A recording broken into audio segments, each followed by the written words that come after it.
Hi guys, నేను మీ Vijay. So last వీడియోలో మనం ఇమేజెస్ని, అదేవిధంగా వీడియోస్ని, అదేవిధంగా ఇన్నర్ సెక్షన్స్ని ఏ విధంగా యూజ్ చేయాలో తెలుసుకున్నాం. అంటే మీడియా సెక్షన్స్ గురించి తెలుసుకున్నాం. ఈ సెషన్లో మనం బాక్స్ మోడల్ గురించి తెలుసుకున్నాం. సో సిఎస్ఎస్లో బాక్స్ మోడల్ అనేది చాలా చాలా ఇంపార్టెంట్ అనమాట. సిఎస్ఎస్లోనే కాదు, వెబ్ డిజైనింగ్ కాన్సెప్ట్ మొత్తంలో కూడా, అదేవిధంగా ఎలిమెంటార్లో కూడా మనకి ఏంటి అంటే ఈ బాక్స్ మోడల్ గురించి కనుక తెలుసుకున్నట్లయితే సో మీరు బిల్డ్ చేసేటువంటి వెబ్సైట్స్ కావచ్చు, లేకపోతే వెబ్ పేజెస్ కావచ్చు, ల్యాండింగ్ పేజెస్ కావచ్చు, సో వాటికి మరింత ఆకర్షణీయంగా ఉండే విధంగా మీరు ఈ బాక్స్ మోడల్ అనేది చేయడం జరుగుతుంది. అయితే చాలామందికి తెలియని విషయం ఏంటి అంటే ఈ ప్యాడింగ్ బాక్స్ మోడల్లో మనకు ఉండేటువంటి ప్యాడింగ్ని, మార్జింగ్ని పర్ఫెక్ట్గా అర్థం చేసుకోలేకపోవడం. సో ఈరోజు నేను ఈ బాక్స్ మోడల్ని ఈజీగా, చాలా సింపుల్గా అర్థమయ్యే విధంగా నేను చెప్పబోతున్నాను. మరికేది కలసం ఎక్కడ స్కిప్ చేయకుండా చివరి వరకు చూడండి. Straight into always Vijay.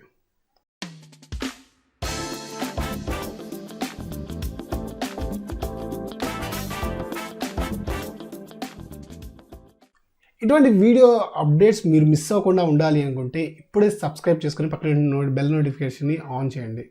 So నేను చేసేటువంటి లేటెస్ట్ వీడియో నోటిఫికేషన్స్ మీకు వస్తాయి. సో ఈ వీడియో పైన మీకు ఎటువంటి డౌట్స్ ఏమైనా ఉంటుంది కింద కామెంట్ చేయండి. సో బాక్స్ మోడల్ గురించి తెలుసుకోవడం కోసం మన కంప్యూటర్ స్క్రీన్లోకి వెళ్ళిపోదాము. సో ఎలిమెంటార్లో కానీ లేదా వెబ్ డిజైనింగ్లో కానీ ఏ ఎలిమెంట్ని కానీ లేదా ఏ డివ్ని కానీ ఏ మోడల్ని కానీ మనం లుక్ అండ్ ఫీల్ తీసుకురావాలి అనుకున్నా, లేకపోతే అలా బ్యూటిఫుల్గా మనం డిజైన్ చేయాలి అనుకున్నా ప్యాడింగ్ అండ్ మార్జిన్ అనేది ఇంపార్టెంట్ అన్నమాట. సో మనకి ఏ ఎలిమెంట్ని తీసుకున్నా కూడా మనకి ఇందులో ప్యాడింగ్ అండ్ మార్జిన్ అనేవి ఖచ్చితంగా మనకి కనిపిస్తూ ఉంటాయి. అది సెక్షన్ కావచ్చు, లేకపోతే ఇమేజ్ కావచ్చు, ఏదైనా కూడా. సో అటువంటి మరి ప్యాడింగ్ అండ్ మార్జిన్ గురించి మనం చాలా ఇంపార్టెంట్ కాబట్టి మనం వాటి గురించి తెలుసుకున్నాం. సో దీనికోసం నేను మీకు ఒక చిన్న డయాగ్రామ్ గీసి చూపిస్తాను.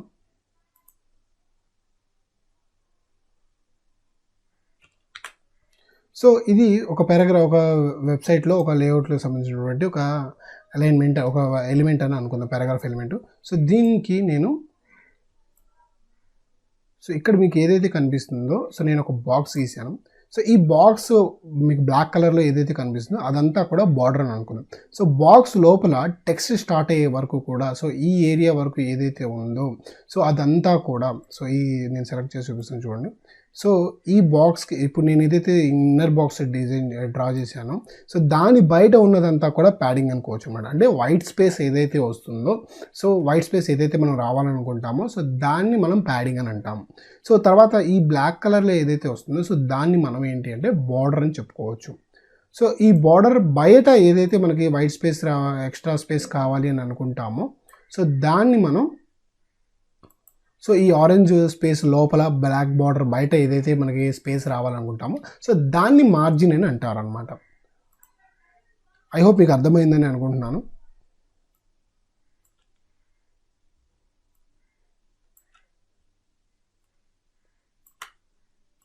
సో ఈ ఆరెంజ్ కలర్ ఏదైతే ఉందో, సో ఆరెంజ్ కలర్ లోపల నుంచి ఏదైతే ఉందో అదంతా కూడా ఏంటి అంటే మనకి మార్జిన్ అనమాట.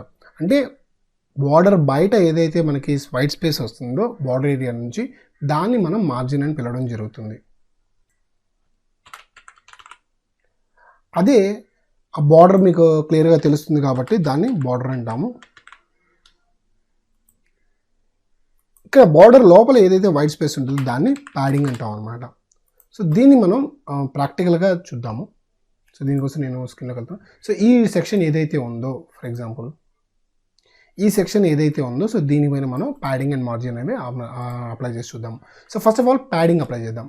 సో ఈ సెక్షన్ ఏదైతే ఉందో, first section, so blocks section select చేసుకున్నాను. ఇక్కడ నేను అడ్వాన్స్డ్లోకి వెళ్ళాను. సో అడ్వాన్స్డ్లోకి వెళ్ళిన తర్వాత ఇక్కడ నేను ప్యాడింగ్ వచ్చేసి 50 ఇచ్చాను. సో 50 ఇవ్వగానే నాకు ఆటోమేటిక్గా so top, bottom, right and left ఎందుకు వచ్చింది అంటే ఇక్కడ ఆల్రెడీ లింక్ అప్లై చేస్తుంది. సో లింక్ అప్లై కనుక చేయకపోతే మనకి రాదనమాట. సో ఇప్పుడు టాప్ అండ్ బాటంలో మాత్రమే ఉంది చూడండి. సో టాప్ అండ్ బాటంలో మాత్రమే వైట్ స్పేస్ అనేది అప్లై అయింది. ఒకవేళ మీకు అర్థం కావలేదు అనుకుంటే 180. సో చూడండి, ఇప్పుడు వైట్ స్పేస్ అనేది మీకు యాడ్ అయింది. వైట్ స్పేస్ ఉంది కాబట్టి ఇక్కడ మనకి బ్యాక్గ్రౌండ్లో రెడ్ కలర్ ఉంది కాబట్టి మనకి వైట్ స్పేస్ అనేది వైట్ కలర్ అనేది కనిపించట్లేదు. అప్డేట్ ఒకసారి రిఫ్రెష్ చేస్తున్నాం చూడండి. సో ఈ విధంగా అనమాట. సరే, అంతా బాగానే ఉంది. సో ఇప్పుడు ఇక్కడ కూడా కింద కూడా మనం ప్యాడింగ్ అనేది అప్లై చేద్దాం. ఈ సెక్షన్కి నేను ప్యాడింగ్ అనేది తీసేసి టాప్ ఒక 80, బాటమ్ ఒక 60 ఇస్తున్నాను. సో చూడండి, సో ఈ విధంగా. So update. సో చూసారు కదా, మనకు కావాల్సినటువంటి స్పేసింగ్ రావాలి అనుకుంటే మనం ఈ విధంగా మనం ప్యాడింగ్ అనేది అప్లై చేస్తాం. సో ఫైన్, బాగానే ఉంది. మరి మార్జిన్ అనేది ఎలా అప్లై అవుతుంది చూడండి. సో ఇక్కడ నేను ఈ పారాగ్రాఫ్ సెక్షన్ ఏదైతే ఉందో సో దీనికి నేను మార్జిన్ అప్లై చేస్తాను. సో డిఫాల్ట్గా మనం కనుక ఈ పారాగ్రాఫ్ సెక్షన్కి మార్జిన్ కనుక అప్లై చేస్తే లింక్ తీసేస్తున్నాను 20, 10. సో ఈ స్పేస్ అనేది యాడ్ అయింది. ఓకే, ఇది ప్యాడింగ్. మరి మార్జిన్ ఎలా ఉంటుంది సో చూడండి. సో నేను దీన్ని తీసేస్తున్నాను. సో మార్జిన్ అప్లై చేస్తున్నాను, నేను 20 ఇస్తున్నాను. అప్డేట్.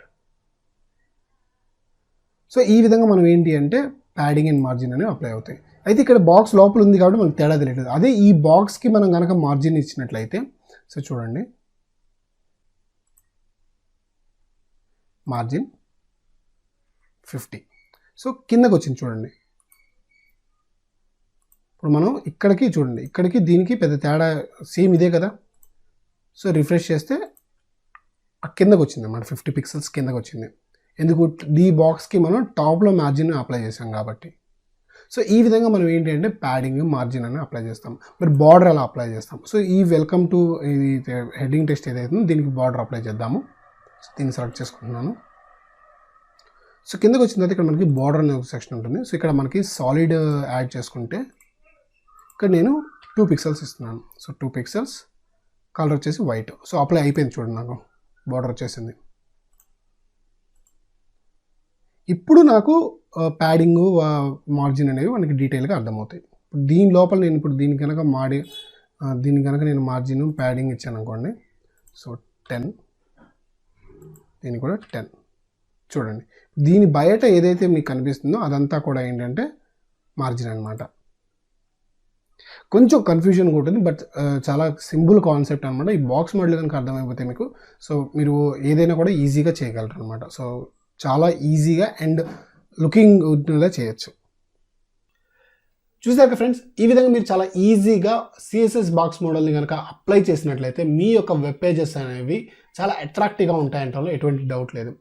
ఐ హోప్ ఈ వీడియో మీకు బాగా యూస్ఫుల్ అవుతుంది అనుకుంటున్నాను. ఈ వీడియో కనుక మీకు నచ్చినట్లయితే లైక్ చేయండి, మరింత మందికి యూస్ఫుల్ అవుతుంది అనుకుంటే షేర్ చేయండి. సో మీకు ఎటువంటి డౌట్స్ ఉన్నా లేదా ఎటువంటి వీడియోస్ కావాలన్నా కింద కామెంట్ సెక్షన్లో తెలియజేయండి. ఆ వీడియోస్ నేను చేయడానికి ట్రై చేస్తాను. మళ్ళీ మరో ట్యూటోరియల్తో మీ ముందుకు వస్తాను. అంతవరకు బై బై, సీ యూ.